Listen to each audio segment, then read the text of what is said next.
Hey folks, this is Jake here at Canadian Cutting Edge, and this is one of my CCEU lessons, Canadian Cutting Edge University, for newbies. I'm saying for newbies because the stuff I'm going to cover in this video is the basics about locking knives, folding knives that have a blade that locks. The main different types of locks that are out there. I'm not going to cover every kind of lock. It's just way too many. I'm going to cover the kinds of locks that our entry-level knives basically have. So budget knives generally have these kinds of locks. Well, after many hours of editing, the video is just too long. You're only going to see about liner locks in this video, some overlapping stuff, and then I'll do future videos, maybe even tomorrow, about the frame lock. Since I got most of it recorded, I just have to edit it. And I'm going to have this all in a playlist. You can search for the playlist, and I'll have a link down below. It's going to be the CCEU stuff, Canadian Cutting Edge University. All this information is going to be there. You might want to hit pause, go get a drink, go get a sandwich, come back, a snack, whatever you want. Some nachos would be good right about now. Oh, yeah. And another thing is, if you go down and hit that little graphic that looks like a gear, you can hit that and hit the speed to play back at 1.25 times the speed. You're going to save 25% of your time on this long video, and you'll still be able to follow everything. You can follow me easily if I'm speaking at 1.5 times, unless English is your second language, then you might want to just leave it at the slow speed. But for most people who grew up speaking English, if you play it at 1.25 times, you'll follow no problem. The first thing I want to acknowledge is I've got some graphics that I'm going to show you and some of the information that you can go to get some more. Look down below. There's going to be a link to the Knife Informer webpage. I'm going to use some of their graphics with their permission. And I've used some of their thoughts to organize myself as well. They've got a really good article on the basic locks. They go more in depth than I am going, or they offer information on different types that I'm not going to cover in this video. So basically, I'm going to cover liner locks, frame locks, back locks or lockbacks, mid locks, those kind, and a couple others. All right, so stick around. We're getting started right now.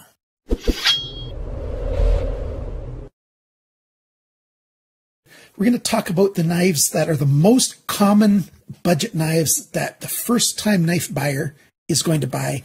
It's very, very likely going to be a liner lock. It's one of the most familiar locking systems out there right now, very common. One of the reasons why it's easy for factories to make, it's easy for them to make cheaply, and they work quite well. So my favorite liner lock knife is this guy here, this Kaiser. I bought this for myself several years ago for my birthday. I don't mind tip down, and this is a big chunky knife, and the way it works, and the reason why I grabbed this big one is so it's easier for you guys to see. There is a steel liner on the inside, and there's 2 liners there. And then these outside orange and black pieces, those are called the handle scales. Those are the outside part that your hand engages with when you're holding it. And then these 2 steel liners here, these lines, they are the main structural backbone of the knife. And they're connected together with screws that hold these pins together, and that holds it. And the way it works is there's a screw that goes through the middle, and the whole knife pivots on that screw. And there's a stop pin. That's this pin right here. And the blade, this curved part of the blade right there, that little notch that you've got in there, comes back and hits that lock pin, and that's where the blade stops moving.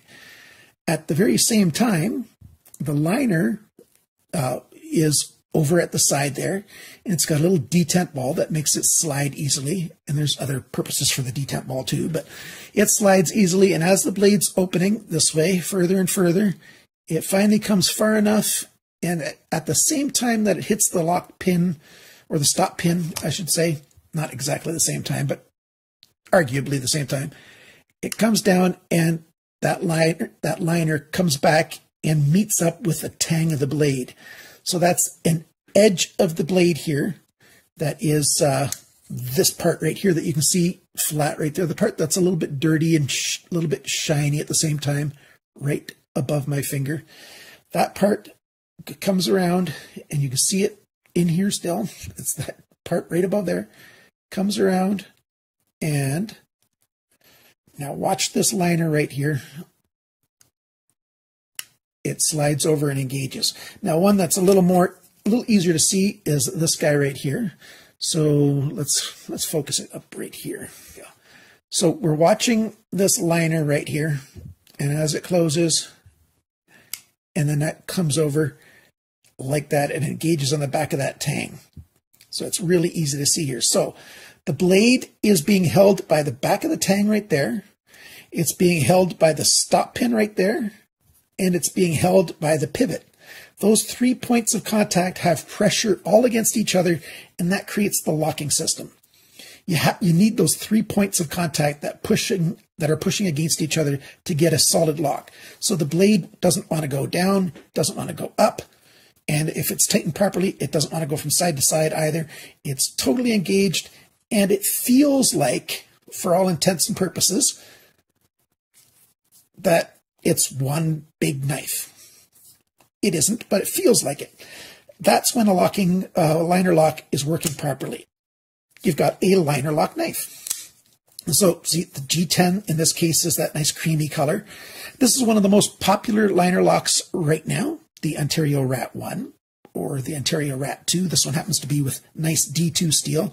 It's a very common first liner lock for a lot of people because it's a very good price and very good quality, and a very functional, usable blade style. It doesn't come with this black part. I've added that on myself. It just comes with regular thumb studs there. Now, I'll show you a graphic of how that liner lock works and those 3 points of contact. So there you go. That's how it works. Now, some things about it, pros about it. Like I said, simple to use. It's inexpensive to make. It's very familiar to most people, and it's quick. If you got a flipper tab, it's out, it's locked up, everything's done. If you've got thumb studs, it's out and it's locked and it's done. It's ready to go. And there's other ways of opening knives too. One of the big cons that some people have against these knives is they believe they're dangerous when you go to close them, because here's your sharp edge. You have to move your hand, use your thumb. It's almost always a thumb, to push the liner lock over, and then you've got to start moving the blade closed while your fingers or your thumb is still across the path of the cutting edge. The thing is, once you get used to doing it, it's not a problem at all. Even using your left hand on a right-handed liner lock, and yes, some companies do make left-handed versions, it's quite safe once you're used to it. Before you're used to it, yeah, it can be dangerous. The very first time you're using one of these, it's best to do it with two hands. Use your left hand, move that over and start closing it, and then get your hand out of the way and close it. Or if you're doing it the other way, cross that, unlock it, start closing it, take your thumb out of the way, then finish closing it. And whenever I introduce knives to somebody and their first experiences with a liner lock, I show them all those steps first before I give it to them. And then when I give it to them, I tell them to go slow. And you push that over and close it. Now, some variations on the theme. Here's one. It's got, this is Sanrenmu who does this. They make it so that liner lock bar cannot be pushed out of the way. And so this knife can't be closed until that lock gets released. So some people really like that. There's a number of different styles of locking systems that are on there, but there are some that lock it open. Some people really like that. I don't really care for it. I've never had a liner lock fail on me during normal use. It just has never, ever happened. One of the other potential dangers of liner locks, and it's not a risk anymore, hardly at all, but it was when they first came out, was the potential for this liner lock arm to come all the way across to the other side here and there were big spaces. There's big washers that they used to use. And so there's a big space between the liner and the tang of the blade, far enough that the liner lock could get in there and then the blade can close. So that's late lockup. It can get so late that your lock fails because the liner lock's all the way over. Chances are very, very low that if you buy a new knife today, you're ever going to face that problem, because you're either going to have some ball bearings in there with really small, tight tolerances, or your liner lock just doesn't have space for that liner lock arm to fit in between the liner and the tang of the blade. I've got about 100 knives right now, and none of them have enough room between the blade and the liner for the liner lock to fit between there.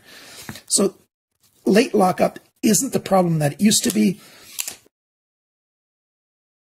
If you get lock rock and you're a knife newbie, just stop using that knife and send it to somebody who can fix it for you for cheap, or just throw it away. Yeah, it's just not safe.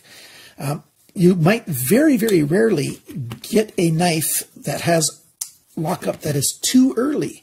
And too early would be if, maybe with this gold colored one, it's a little easier to see. Too early would be if it barely engages on the corner right there. The blade can close over on it too easily.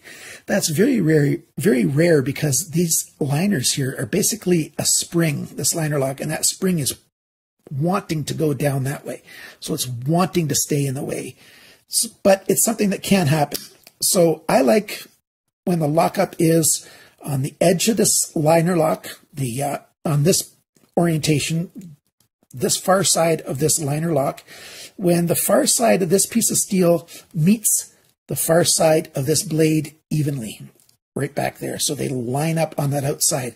So that's a fully engaged but early engagement of a liner lock.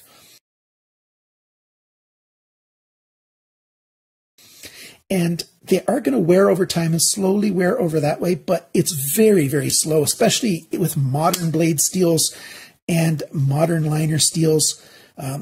A lot of liners these days are made with half-decent steel, the same type of steel that they used to use for blades. And still very, very cheap knives still have very cheap blade steel. But what I mean is, these liners are fairly strong or fairly tough.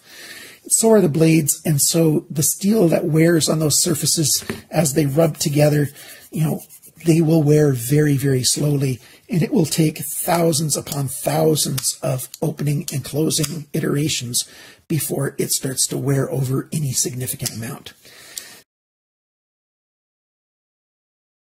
Another factor that's involved is that stop pin. You can have a stop pin in a variety of ways. You can have an exposed stop pin right there. Clickety-click, barb trick.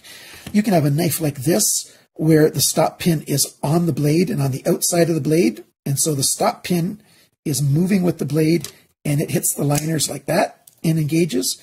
And then you can have another system that's very much like this, except for it's inside and hidden.